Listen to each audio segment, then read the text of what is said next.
네, 단식 중에 검찰에 출석에 응한 이재명 대표가 쌍방울 대북 송금 의혹에 대한 조사를 받고 11시간 만에 검찰을 나섰습니다. 검찰은 추가 조사할 것이 남았다면서 12일 재소환을 통보했습니다. 자, 이와 함께 정치권에서 파장이 커지고 있는 허위 인터뷰 의혹도 정리해 보겠습니다. 이종훈 정치평론가, 차재원 부산 가톨릭대 교수 두 분 나오셨습니다. 어서 오십시오. 예, 안녕하세요. 안녕하십니까. 자, 쌍방울 대북 송금 의혹 조사를 위해서 오늘 이재명 대표가 검찰에 출석했는데요. 8시간 조사를 받았고 11시간 만에 검찰 청사를 나왔다. 여기까지 지금 전해지고 있어요. 네, 그렇습니다. 뭐 조사가 좀 길어질 수도 있었던 것 같아요. 네. 그런데 뭐 건강을 좀 이유로 든 것 같습니다. 그래서 이재명 대표가 검찰도 이제 그걸 받아들인 것 같고 그 이후 이제 조사는 실제로 8시간 이제 이루어진 거고 그 이후 시간은 뭐 아시다시피 이제 네. 증언한 내용들을 이제 검토하는 시간 아니겠습니까? 그리고 지금 이제 검찰 청사를 떠난 지 얼마 안 되는 것으로 그렇게 좀 전해지고 있습니다. 예. 검찰이 뭐 질문지만 150쪽 이상 준비했다 이렇게 알려지고 있는데 오늘 8시간 조사로 다 질문을 못했을 것 같고 그래서 10일 오전에 다시 한번 출석해달라 이렇게 요청을 했는데 이재명 대표 측에서는 이게 좀 일방적인 통보다 이런 입장이에요? 사실 뭐 이재명 대표 입장에서는 사실 그 검찰 출두에 응하는 것 자체가 쉽지는 않았을 것입니다. 네. 아시다시피 지금 단식 열흘째를 계속 이어가고 있는 상황이기 때문에 건강상의 문제도 있고요. 그리고 또 한편으로는 검찰 이번 출석이 5번째지 않습니까? 예. 그러니까 지금 이 중요한 그 전국의 고비 때마다 검찰이 야당 대표를 소환해서 망신주기 하는 것이 아니냐는 상당한 의구심을 갖고 있는 상황이기 때문에 12일 날 검찰 재출석을 지금 통보를 했지만 네. 이에 응할지는 좀 지켜볼 필요가 있다. 사실 지난번 그 검찰 출석 요구에 불응했던 이유 중에 하나가 국회 일정과 당무를 내세웠잖아요. 사실 12일이면 그 주중이기 때문에 그러한 이유가 그대로 적용될 수 있을 것 같고, 그리고 12일이 된다고 한다면 단식이 열흘이 넘어가는 상황이기 때문에 네. 과연 건강상으로 그것이 허락 가능할 수 있을 상황이냐, 그것도 네. 지켜볼 대목이지 않을까 하는 생각이 듭니다. 그렇죠. 12일이면은 좀 단식이 훨씬 더 많이 진행된 그렇죠. 상황이기 때문에 건강도 지켜봐야 되는 상황이고요. 자, 오늘 이재명 대표가 청사를 나오면서 뭐 이미 물증이 없다 이런 얘기를 했었는데 지금 뭐 증거라는 건 단 하나도 제시하지 못했다. 뭐 이런 얘기를 하면서 정치 검찰의 연민을 느낀다 이런 얘기를 좀 했다고 전해지고 있거든요. 네. 어떤 심경일까요? 예, 뭐 그 부분은 이제 뭐 저희로서 밖에서 이제 확인이 불가능하기 때문에 검찰이 어떤 증거를 제시했는지는 이제 알 수가 없고요. 그런데 이제 그 동안에도 사실은 이제 검찰 발로 해서라도 어떤 뭐 스모킹건이 될 만한 물증이 나왔다고 그러면 어떤 형태로든 아마 보도가 나오지 않았을까 싶어요. 네. 그런데 사실은 진술 이외에 어떤 그런 그 물증을 확보했다 그런 얘기는 좀 없었고. 그 연장선에서 과연 이제 구속영장 청구가 가능하겠는가라는 이제 의구심까지 제기가 됐던 네. 그런 그 상황입니다. 그런 상황 속에서 이제 오늘 조사가 이제 이루어진 건데 이재명 대표의 말대로라면 또 새로운 어떤 스모킹건을 검찰 쪽에서 제시하지는 못한 것 같고 네. 그러면 결국 기존의 뭐 이화영 부지사라든가 김성태 전 회장이라든가 이런 사람들의 진술 위주로 이제 질문지가 작성이 돼서 그걸 확인하는 과정이 되었을 가능성이 높은데 네. 그렇다라고 한다면 사실은 이제 이 건 같은 경우에 구속영장 청구가 과연 이제 실제로 가능할런지 조금 이제 의구심이 제기가 될 수밖에 없는 그런 그 상황이 아닌가 이렇게 생각합니다. 예. 자, 이재명 대표 오늘 조사를 마치고 나오는 화면은 저희가 들어오는 대로 좀 보여드리도록 하고요. 오늘 오전에 검찰에 출석했을 때 짧은 입장을 냈는데요. 이 장면 화면으로 먼저 보고 오시겠습니다. 윤석열 대통령은 국민 주권을 부정하는 국정 행위에 대해서 국민에게 사과해야 합니다. 정치 검찰을 악용해서 조작과 공작을 하더라도 잠시 숨기고 왜곡할 수는 있겠지만 진실을 영원히 가둘 수는 없습니다. 네. 자, 이재명 대표 검찰 조사를 받고 나오면서도 비슷한 얘기를 했고 민주당도 지금 같은 입장인데요. 어쨌든 쌍방울 대북 송금 의혹 관련해서 제3자 뇌물 네. 혐의를 받고 있는 상황 아니겠습니까? 자, 그렇다면 지금 진술들은 나오고 있는데 물증에 대해서 뭐 검찰 입장이 좀 더 나와 봐야겠습니다만은 지금 수사가 어떻게 돌아가고 있는 거라고 판단하십니까? 정확하게 뭐 지금 이 후계자 입장에서는 판단할 수는 없습니다만 상당히 아마 이재명 대표는 자신감을 드러내고 있어요. 물론 뭐 지금 그 가장 중요한 뭐랄까요 정인을 할 수 있는 이하영 전 부지사가 진술을 또다시 번복을 했지 않습니까? 네. 그렇다고 한다면 지금 남아있는 구체적인 증언을 할 수 있는 사람은 김성태 상방울 회장인데 예. 김성태 상방울 회장이 직접 이재명 대표한테 들은 이야기도 아니잖아요. 이하영 전 부지사로부터 들은 이야기라고 하는 부분인데 물론 여기에 대해서 경찰은 나름대로 또 자신감을 갖고 있다고 그래요. 압수수색을 통해서 확보한 국정원 문건이 있고 그리고 또 경기도지사 시절에 경기도에서 이 방북 관련된 문건을 작성을 했는데 그와 관련해서 상당히 혐의를 입증할 수 있는 중요한 문서라고 이야기는 합니다만 네. 그 내용은 구체적으로 파악이 안 돼 있는 상황이기 때문에 뭐 지금 판단할 수 없습니다만 오늘 출두하기 전에 이재명 대표가 소셜 미디어를 통해서 자신의 입장을 밝힌 부분이 있어요. 예. 이걸 보면 상당한 자신감의 근거가 드러나는 셈인데요. 첫 번째는 김성태 상방울 회장에 대한 분명한 규정을 했어요. 한마디로 조폭이고 도박장 개설하고 네. 사채업자인데 그리고 주가 조작을 통해서 엄청난 이익을 거뒀던 사람인데 그런 사람을 말을 믿고 내가 그 사람을 믿고 북한의 방북을 그러니까 800만 달러라는 돈을 주고 거기에 대해서 중범죄를 할 정도의 바보는 아니다. 그런 부분을 이야기하고 있는 것 같고요. 네. 그리고 무엇보다 말씀하신 것처럼 중요한 문서로 된 증거가 없다. 이런 부분들을 본다고 한다면 본인은 이 혐의에 대해서는 충분하게 입증이 가능하다는 생각인 것 같고 바로 그 때문에 오늘 아마 검찰 수석에 임한 것이 아닐까 하는 생각이 듭니다. 네. 물론 8시간 동안 검찰에서 어떤 질문을 했고 어떤 증거들을 제시했는지는 우리가 지금 알 수 없고 재판에서 또 다툴 어떤 증거를 갖고 있는지는 판단할 수 없습니다만 지금 이재명 대표가 조사를 마치고 나오는 모습을 저희가 화면으로 보여드리는 거거든요. 조금 전 상황이고요. 지금 귀가한 모습입니다. 청사에서 걸어 나올 때 보면 오늘 단식 10일차 아니겠습니까? 좀 걸음걸이도 지금 보시는 것처럼 좀 천천히 하고 있고요. 수염도 많이 자란 모습이고요. 조사를 장시간 받기는 좀 어려웠던 모습인 것 같긴 합니다. 예, 그러니까 뭐 들어갈 때 모습 이제 조금 전에 화면 네. 나오지 않았습니까? 근데 그 모습을 보더라도 뭐 평상시에 비해서는 확실히 좀 이제 살이 좀 많이 빠졌다 이런 예. 느낌이 이제 확 들죠.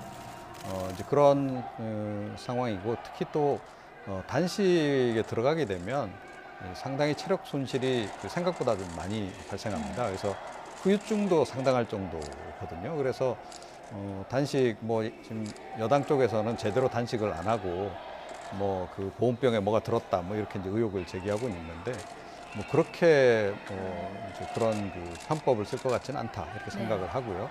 어찌됐건 정상적인 식사를 못하는 상황이라고 한다면 지금 조금 전에 이제 말씀하시는 걸 이제 들어보더라도 우리가 느낄 수 있는데 말이 조금 느리죠. 네. 예, 그게 아무래도 이제 뇌가 이제 작동이 좀 이제 둔화가 된다고 하더라고요. 이제 단식을 오래 하게 되면 뭐 그런 이제 증상들은 조금 이제 나타나고 있는 것으로 그렇게 보입니다. 예.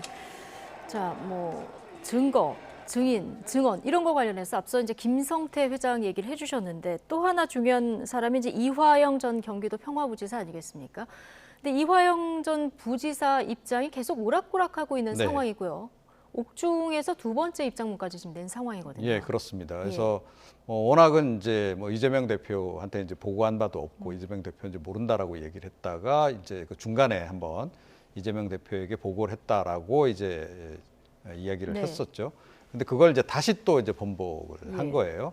근데 법정에서는 또 내 진술이 맞다 이렇게 얘기했다가 네, 그래서 다시 이게 또, 지금 계속 예. 오락가락 지금 하고 있는 상황인데, 근데 이렇게 되면 결정적으로 재판부로서는 이화영 전 부지사의 어떤 증언도 신뢰할 수 없는 것으로 결론을 내릴 수밖에 없다는 겁니다. 그래서 이화영 전 부지사의 증언은 제가 보건대는 이게 재판으로 가더라도 어떤 쪽으로 이야기를 하든 간에 재판부는 별로 그렇게 신빙성이 있는 증언으로 드리지 않을 것 같다 이렇게 생각을 하고요. 네. 그렇게 되면 이제 남는 거는 이제 김성태 이제 전 회장의 이제 증언입니다. 김 전 회장의 증언은 그래도 좀 일관성이 있긴 해요. 어찌됐건 뭐 관련해서 계속 이화영 부지사하고 소통을 했다는 거고, 이화영 부지사가 전화 연결 시켜줘서 뭐 이재명 대표하고도 이제 전화 통화를 했다는 거고, 이제 그런 건데, 여기서 결정적인 스모킹건이 이제 될 만한 것은 사실은 이제 전화 녹취록 같은 게 나오면 네. 되겠죠. 그래서 자기가 이제 이재명 그 당시 지사하고 통화하는 과정에서 이제 뭐 잘 부탁드린다라고 이제 하는 그런 내용이 있었다라든가, 아니면 이화영 부지사 통해서 보고 잘 받았다라든가, 뭐 이런 식의 이제 그 녹취 기록이 나오면 그게 이제 결정적인 스모킹건이 될 수 있다라고 생각을 하는데, 아직까지는 뭐 그런 그 관련해서 일말의 보도도 좀 없습니다. 그래서 네. 그걸 검찰 쪽에서 그런 정도까지의 증거를 확보는 좀 못한 거 아닌가 이렇게 좀 추정이 되고 있습니다. 네. 뭐 검찰에서는 이화영 전 부지사 증언 말고도 뭐 여러 가지 입증할 부분을 가지고 있다 이렇게 얘기를 하고 있어서 앞으로 좀 지켜봐야 될 것 같은데요. 자, 민주당 내에서도 검찰 조사에 대한 비판이 나오고 있는 상황에서요. 자, 단식을 두고 또 검찰의 5번째 소환 조사를 두고 개파 간에 조금 다른 의견도 좀 감지가 되는데, 지금 1년에 오늘 조사를 받고 나오는 모습까지 다 바라본 민주당에서 자, 의견이 어느 쪽으로 좀 쏠릴 거라고 글쎄요, 보십니까? 뭐 민주당 내에서 이재명 대표의 단식에 대해서 약간 비주류 이쪽에서는 상당히 조금 뜬금없다는 뭐 반응도 네. 있긴 했습니다만, 그러나 이 지금 열흘째 넘는 단식을 이어가고 있는 당 대표잖아요. 그런 측면에서 본다고 한다면 공개적으로 어떤 불만을 표출하기는 쉽지 않을 것 같다는 생각이 들고요. 그건 뭐 인지상정 아니겠습니까? 예. 그리고 특히 지금 검찰이 지금 5번의 지금 5번의 검찰 출두를 통해서 여러 번 조사를 하고 있습니다만, 국민들이 납득할 수 있는 뭐 일종의 결정적인 한방이라는 것을 지금 내보이고 있지 못하고 있다. 그런 측면들을 본다고 한다면, 이재명 당대표의 이 지금 단식을 둘러싸고 이 개파 간 갈등이라는 부분이 공개적으로 표출되기는 좀 어렵지 않을까라는 생각이 듭니다. 예. 여당에서는 개인 비리 의혹 수사인데 민주투사 코스프레를 하고 있다, 오늘 이런 비판이 나왔어요. 어떻게 들으셨습니까? 뭐 국민의힘 쪽에서는 늘 이제 그렇게 이제 비판을 해왔기 때문에 초기부터 이거는 이제 방탄 단식이다 그렇게 지금 이야기를 해온 거 아니겠습니까? 그리고 이제 관련해서 이재명 대표가 결국은 소환 조사에도 응하지 않을 거다. 뭐 그 전에 병원에 입원할 거다. 이런 얘기도 사실은 많이 돌았습니다. 그런데 이재명 대표도 아마 이제 그런 걸 좀 의식을 한 것 같아요. 그러니까 방탄 이제 단식이니 뭐 이런 지적이 나오는 부분을 의식한 것 같고, 그래서 이제 오늘 이제 출두를 이제 한 게 아닌가 이렇게 좀 생각이 들고요. 향후에 그러면 이제 어떻게 상황이 전개될 것인가 이제 하는 건데, 이재명 대표가 제가 보건대는 계속 이렇게 단식을 이어가는 상황이라고 한다면 병원에 실려가는 그런 상황이 이제 벌어지지 않을까 이렇게 좀 생각이 들어요. 정상적으로 단식을 했다라고 한다면 사실은 지금도 지금 뭐 건강 상태가 매우 나쁘다 이렇게 봐야 되지 않겠습니까? 네. 그래서 이제 병원에 만약에 입원하는 상황으로까지 갔을 때 이제 당내외에서 어떤 반응이 나올까? 이제 그 부분을 조금 이제 우리가 예의주시해 봐야 되는 그런 그 상황인데, 그 상황까지 가게 된다라고 한다면 사실은 여당 쪽에서도 무조건 그 비난만 하기가 좀 상당히 부담스러워지지 않을까 이렇게 생각이 들고요.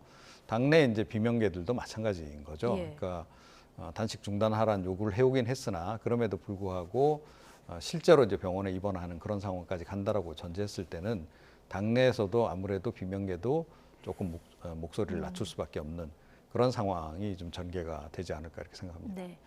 뭐 단식 장기화에 대한 부담도 있지만, 홍준표 대구시장 같은 경우는 수사 장기화에 네. 대한 어떤 우려도 좀 표출을 했더라고요.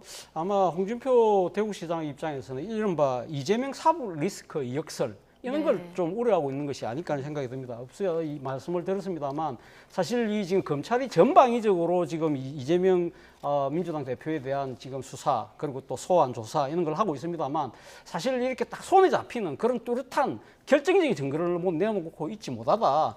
그런 상황을 지켜보는 국민들 입장에서는 저거 애먼 사람 잡는 거 아니야? 라는 식의 이 생각이 들 수 있다는 것이죠. 그럴 경우에는 민심에게는 상당히 정권 차원에서의 정치적 수사로 비칠 수 있다. 그런 부분을 우려하는 것 같고요. 두 번째는 또 상당히 지금 정권 출범 이후에 사실은 뭐 거의 뭐 눈만 뜨면 놓은 정치 뉴스 중에 하나가 이재명 대표의 사법 리스크인데 일종의 피로감이 생긴다는 것이죠. 그런 부분들 그 피로감 속에서 어떻게 보면 윤석열 정부가 해놓은 여러 가지 나름대로의 내세우고 싶은 업적들은 묻혀버린다는 거예요. 그리고 또 하나 아마 홍준표 시장이 지금 우려하는 부분은 이렇게 수사가 장기화될때 나중에 구체적인 결과가 없을 경우에는 어떻게 할 것이냐. 예를 들면 구속영장을 신청해서 영장 실질 조사를 갔는데 기각이 된다든지 네. 아니면 뭐 지금 진행 중인 재판에서 1심에서 무죄가 나온다든지 그럴 경우에는 정치적 후폭풍이 감당하기 어렵지 않을까.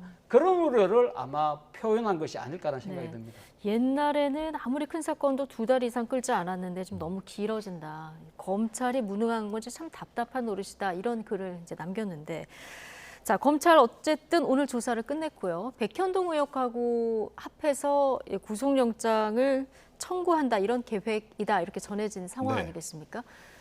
구속영장을 친다고 하면 언제쯤 할 거라고 보십니까? 그 시기와 관련해서 이제 뭐 여러 가지 설들이 지금 나오고 있죠. 네.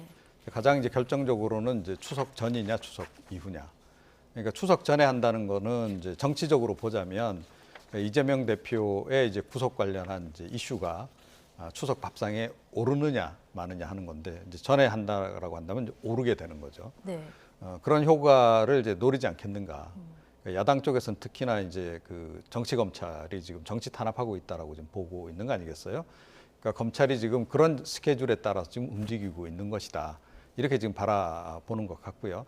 사실은 이재명 대표가 이번에 이제 단식이라고 하는 이제 수단을 선택하게 된 그 배경도 민주당 내에서의 그런 전략적인 그런 이제 셈법이 좀 어느 정도는 고려가 됐을 가능성이 큽니다.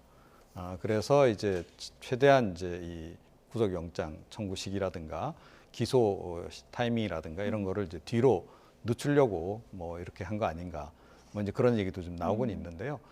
그래서 검찰로서도 이제 상당히 좀 부담스러워진 상황이 돼버렸어요. 예. 그래서 어찌됐건 이제 단식 하다가 뭐 병원에 입원하는 상황까지 이제 오게 된다라고 전제했을 때 그 상황에서 구속영장 청구하기가 상당히 부담스러워지는 거죠. 일단은 그런 부분이 있습니다. 그래서 제가 보건대는 기존의 이제 스케줄로 보건대는 지금 어찌됐건 이제 추석 전에 이 영장 청구를 하려고 했던 계획이었던 것 같은데 네. 지금 이 단식이라는 변수 때문에 약간 좀 차질이 생길 수밖에 없는 그런 상황이다.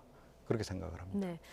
자, 어쨌든 줄다리기를 하던 이 조사는 오늘 마무리가 됐고 앞으로 어떻게 이 사건이 전개되는지는 좀 지켜봐야 될 것 같고요. 자, 지금부터는 이번 주 내내 정치권의 뇌관이 됐던 이 얘기를 좀 해보겠습니다. 김만배 화천대유 대주주와 신학림 전 언론노조 위원장의 허위 인터뷰 의혹 관련해서 국민의힘이 공세 수위를 높이고 있습니다. 이 얘기 듣고 오시겠습니다. 이번에 드러난 대선 공작 사건은 인터뷰를 조작하여 가짜 뉴스를 만들고 수혜 대상자가 이를 SNS에 올리고 언론들이 이를 확산시킨 전형적인 선거 공작극입니다. 국민의힘에서는 이번 허위 인터뷰 의혹을 대선 공작 사건이다 이렇게 규정을 했습니다. 지금 진상조사단까지 발족을 했고 허위 인터뷰 의혹에는 배후에 민주당이 있다. 네. 참 이렇게 주장하고 있고 민주당에서는 이재명 죽이기다 이렇게 반발을 하고 있는데 여당이 주장하는 배후설 어떻게 보십니까? 일단 뭐 여당의 입장에서는 아마 논리 구조상으로 아마 그 배우는 이재명 대표 내지는 민주당일 수밖에 없다고 주장하는 것이죠. 사실 그때 이 허위 조작 보도로 인해서 만약에 대선 결과가 뒤집어졌다고 한다면 가장 큰 수혜자는 누구냐? 이렇게 지금 국민의힘은 물어보지 않습니까? 그렇다면 그 답은 결국은 이재명 당시 후보일 것이다. 그렇기 때문에 배후가 있는 거 아니냐. 이런 논리를 이야기하고 또 하나는 정황을 또 이야기를 하는 것이죠. 예. 사실은 이 지금 김만배 씨와 심학림 전 위원장이 인터뷰를 한 거는 2021년 9월 달이었는데 이것이 사실은 그 보도가 된 것은 그 다음에 2월 달과 또 그리고 3월 달에 구체적인 보도들이 대선 나왔는데 직전이죠. 예. 사실은 인터뷰가 있고 난 그 다음 그러니까 9월 달 인터뷰를 하고 이것이 공개도 되기 전인 10월 달부터 부산저축은행과 관련된 이야기를 하면서 대장동의 몸통은 당시 윤석열 후보라는 이야기를 민주당과 이재명 후보가 했다. 이건 뭔가 양쪽에 무슨 거래가 있었던 것이 아니냐. 그런 정황 증거를 이야기하는 것이고, 또 하나는 김만배 씨가 이 조우영 씨라든지 남욱 변호사라든지 이런 사람들에게 그분은 사실 이재명 대표로 몰고 가면 안 돼. 유동규로 몰고 가야 돼. 네. 이런 식으로 이야기한 부분들이 다 어떻게 보면 이재명 대표하고 지금 뭔가 연계가 있는 것이 아니냐는 그런 정황을 이야기를 하는 것인데, 국민의힘 입장에서는 정치 집단이기 때문에 충분히 그런 이야기를 할 수 있지만, 문제는 이것은 이 지금 사법의 영역으로 넘어갔을 경우에는 예. 이걸 구체적으로 어떻게 입증을 해낼 것인가의 부분은 상당히 또 다른 과제가 아닐까라는 생각이 듭니다. 예. 근데 뉴스타파가 인터뷰 전문을 공개했잖아요. 그런데 공개하고 났더니 오히려 좀 의도적으로 편집했다는 논란이 더 커진 이런 상황이에요. 예, 그렇죠. 예. 그러니까 뭐 편집한 거는 객관적인 사실인 네. 것 같아요. 그러니까 전문하고 내용하고 이제 편집돼서 나온 내용하고는 어찌됐건 차이가 좀 있는 거고, 그러니까 편집된 내용만 들으면 이제 사실은 윤석열 대통령에게 좀 더 불리한 방향인 것도 네, 맞고. 윤석열 대통령이 커피를 타주는 걸로 이렇게 돼 예, 있죠. 이제 그렇게 예. 돼 있습니다. 그래서 지금 보니까 약간 의도적으로 편집한 거 아닌가라고 하는 이제 의혹을 이제 가지기에는 충분하다라고 생각을 해요. 근데 뭐 뉴스타파야 아시다시피 이제 진보 성향의 매체이기 때문에 뭐 그런 이제 그 식으로 약간 편집의 가공을 좀 했을 수도 있다. 그러니까 자기네들의 어떤 정치적인 어떤 지향성을 좀 반영을 해서 그렇게 했을 수 있다. 이렇게 좀 생각은 합니다. 이제 그런데 사실은 이제 문제의 핵심 문제 이게 아니고, 결국은 이제 이 김만배 씨가 이게 자작극으로 한 건지 아니면 이제 이재명 대표하고의 소통 하에서 진행이 된 건지, 네. 이 부분이 가장 결정적인 거 아니겠습니까? 사실은 민주당 뭐 의원들이 이 김만배 씨하고 사전에 접촉이 있었거나 뭐 그런 흔적들은 지금 별로 없고, 이제 이재명 대표 측근들하고는 접촉이 계속 있었던 거 아니겠어요? 그렇게 이제 본다라고 한다면 국민의힘도 지금 말은 뭐 민주당 얘기를 자꾸 하는데 결국은 이재명 대표를 겨냥을 하고 있는 겁니다. 그러니까 김만배 배후에 이재명이 있다. 지금 그 얘기를 하는 거죠. 그리고 이재명 대표하고 김만배 이제 회장하고 뭔가 소통을 해서 일종의 작전을 꾸며서 이렇게 이제 한 거다.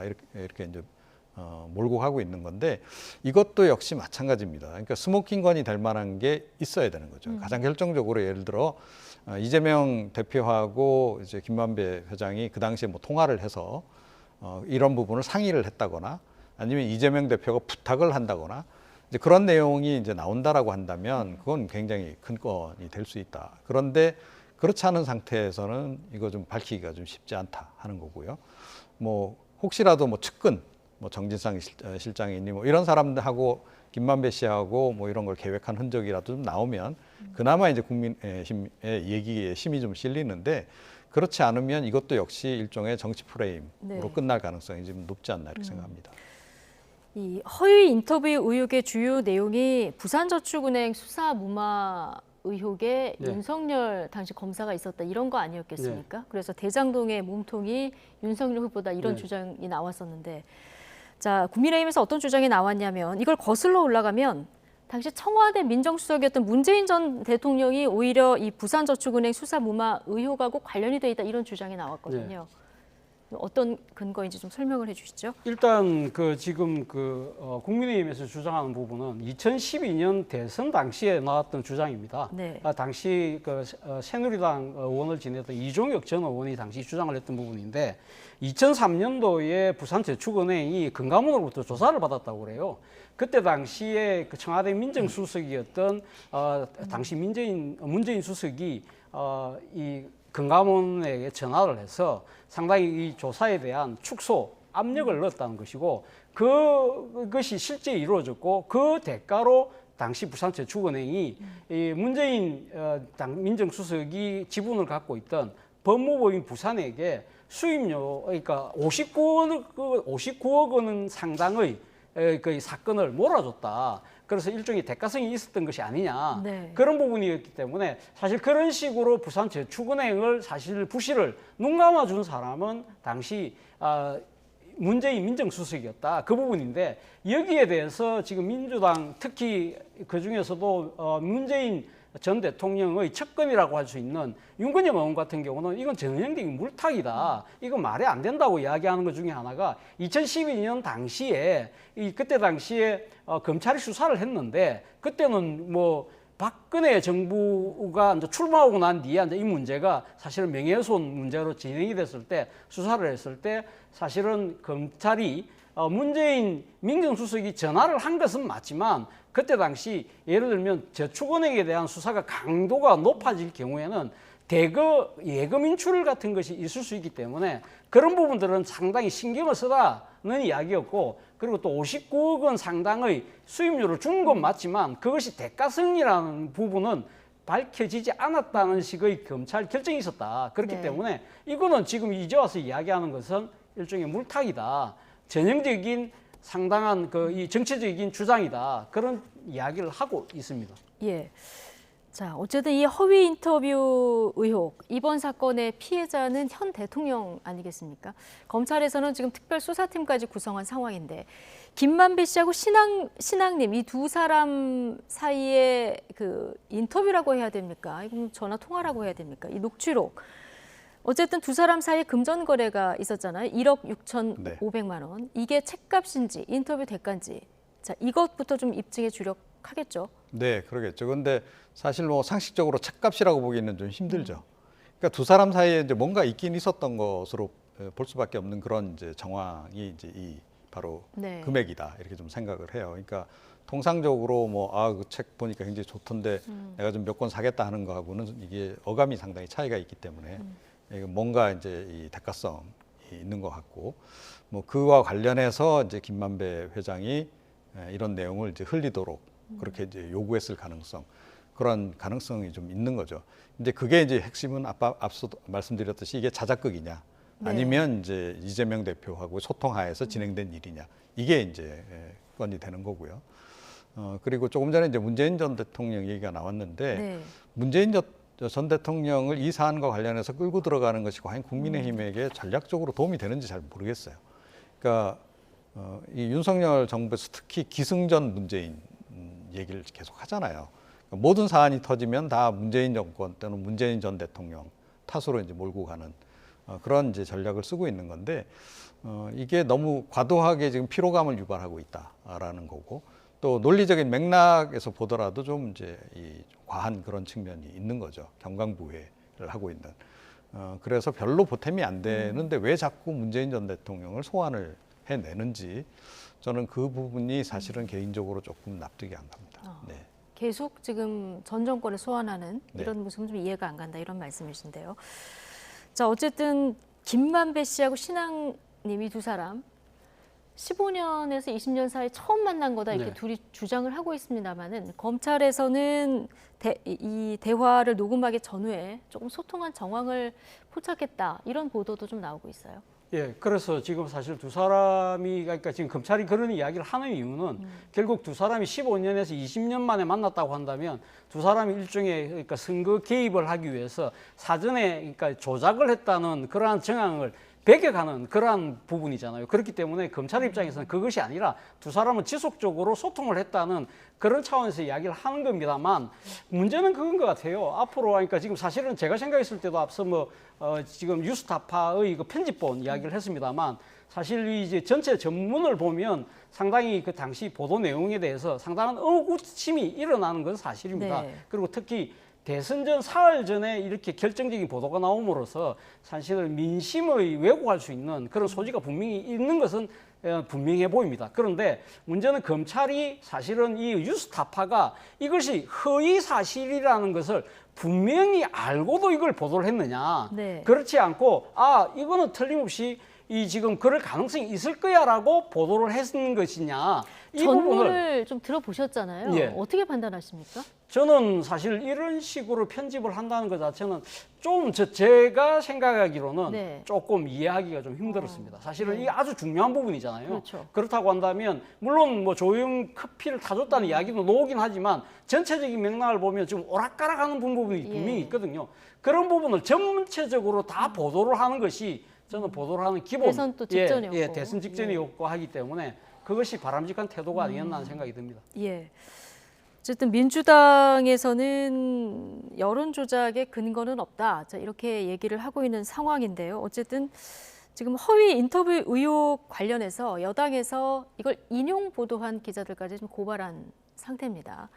자, 이런 부분에 대해서 지금 야당에서는 언론 탄압을 정당화하고 있다 이런 그 반응도 나왔는데요. 네. 어떻게 바라보고 계십니까? 그러니까 지금 그 이동관 이제 방통위원장 임명 이후에 그러니까 방송가에도 결국은 이제 한 차례 이런 그 바람이 불지 않을까 뭐 그런 이제 우려가 있고 실제로 이동관 이제 위원장의 발언 내용 보더라도 굉장히 강도가 높은 얘기들이 계속 나오고 있잖아요. 가짜 뉴스 관련해서는 특히 이제 원 스트라이크 아웃제까지 이제 얘기를 했습니다. 이거는 뉴스타파를 겨냥하고 한 발언이다라고 지금 이제 많은 언론들이 지금 보고 있기도 한데 뉴스타파 같은 매체를 실제로 이번 건으로 해서 시범적으로 뭐 폐쇄를 시키는 그런 조치를 취할 수도 있다라고 저는 봐요. 그리고 이제 그걸 통해서 다른 매체들이 이제 일종의 이제 자기 검열을 강화하도록 하는 그런 수단으로 활용하지 않을까 이제 그런 이제 생각이 좀 들고요.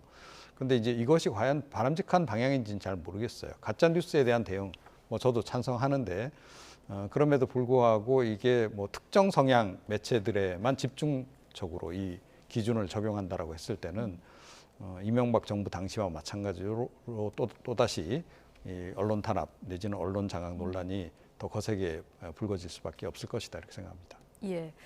자, 가짜 뉴스 물론 있어서는 안 되죠. 대응도 해야 되는데 이게 지금 여당, 방통위, 서울시, 뭐 문체부까지 다 나서서 가짜 뉴스 대응을 하다 보니까 야당에서는 이게 좀 너무 과한 거 아니냐 이런 지적도 좀 나오는데요. 예, 그렇습니다. 사실은 뭐 어떻게 보면 언론 자유라는 것은 윤석열 정부가 이야기하는 자유민주주의 근간 중에 근간이잖아요. 그렇다고 한다면 사실 어떻게 보면 가짜 뉴스라는 부분을 상당히 척결하고 하는 부분들 제도적인 보완이 반드시 필요합니다만 사실 지금 정확하게 실체가 드러나지 않은 상황에서 여당 대표가 나서가지고 사형에 처해야 할 만큼 국가적인 국가 반역죄라고 이야기한다든지 그리고 단 원 스트라이크로 뭐 신문이나 방송을 폐간시켜야 된다는 식의 이야기는 좀 지나친 것이 아닐까 하는 생각이 들고 특히 이 검찰이 지금 이 사건을 규정을 하면서 지금 이 대선 개입이다 그리고 선거농단이라고 이렇게 먼저 앞서서 이야기하는 부분들은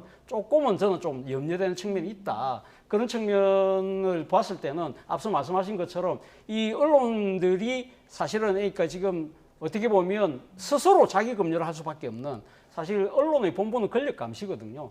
자, 그런 측면에서 본다고 한다면 저는 이 수사 자체를 검찰이 주도하기보다는 오히려 특별검사를 제도를 좀 활용하는 것이 어떨까라는 생각이 든다는 것이죠. 사실 앞서 우리가 이야기했지만 이 사건과 관련해서 윤석열 대통령의 부산저축은행과 관련된 의혹도 명쾌하게 해소가 된 건 아니거든요. 그렇다고 한다면 검찰, 특히 검찰을 지휘하고 있는 네. 지금 한동훈 장관 같은 경우가 지금 이 수사에 대한 강력한 의지를 필요하고 있기 때문에 이해충돌 소지가 있다는 것이죠. 그렇다고 한다면 지금 특별검사법에 보면 법무부 장관은 이해충돌 소지가 있거나 공정성이 상당히 중요시되는 사건 같은 경우는 특별검사를 임용해서 수사를 하도록 규정을 갖고 있기 때문에 이런 법을 저는 적극적으로 활용할 필요가 있지 않나 생각이 듭니다. 알겠습니다.